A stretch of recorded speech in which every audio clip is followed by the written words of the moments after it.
Rosa, who asked me not to use her last name, has been living in a constant state of terror. She and her two youngest children fled from their home in the Mexican state of Michoacan last year after members of a drug cartel stole her family's farm and kidnapped her oldest son.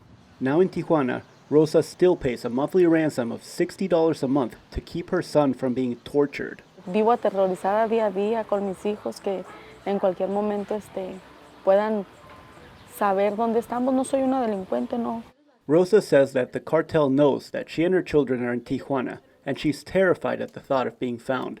She's currently living in the outskirts of town, paying $150 a month to share a one-bedroom apartment with 5 other people.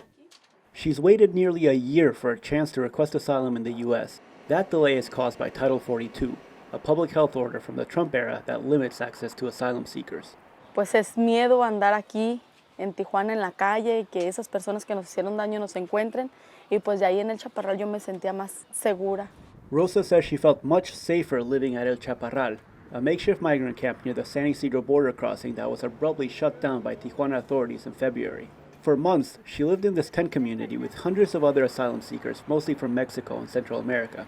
She knew her neighbors, had access to social services, and could even work in nearby stores. Her new apartment is isolated and in a dangerous neighborhood. It takes her an hour to get to downtown Tijuana, where most of the jobs and social services are.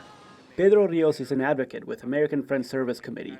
He says the living conditions in the camp were by no means ideal, but migrants were safer there than they are now. Conditions for them, for many of them, went from bad to worse. He says the migrants have been left to fend for themselves in one of the most dangerous cities in Mexico. If you speak to them individually, you find out that they're going through some serious, troubling situations where they don't have housing, they lack access to information, they are much more susceptible to being robbed or being apprehended by the authorities. Rosa's neighbor is an Honduran woman named Darcy. She is also running from gangs and asked me not to use her last name. Like Rosa, Darcy used to live in El Chaparral. No tenemos trabajo. Hemos ido a buscar a fábricas, pero igual no aceptan extranjeros. Y pues nos toca vivir de la línea. Darcy says there's no work in this part of Tijuana. She's applied for jobs at several maquiladoras, but they don't hire foreigners. She lives off whatever money she can make, begging and washing cars at the long border wait lines. Running out of options, Darcy is left waiting for U.S. border policy to change. Estamos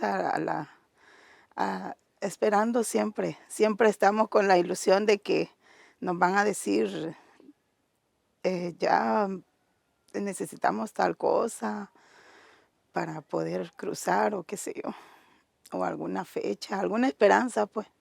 Siempre vivimos con la idea de que nos van a dar una respuesta. Rosa and Darcy's frustrations have heightened over the last couple of weeks. The same border officials who used Title 42 to block their asylum in the U.S. have allowed hundreds of Ukrainian war refugees to enter the country. Rosa understands that the Ukrainians are fleeing a war, but she says that living in Michoacán is almost like living in a war zone. Me pregunto yo y le pregunto al gobierno, ¿que Michoacán no está en guerra? ¿O me van a decir que todo está bien? The U.S. Department of State currently has a Level 4 travel advisory for Michoacán.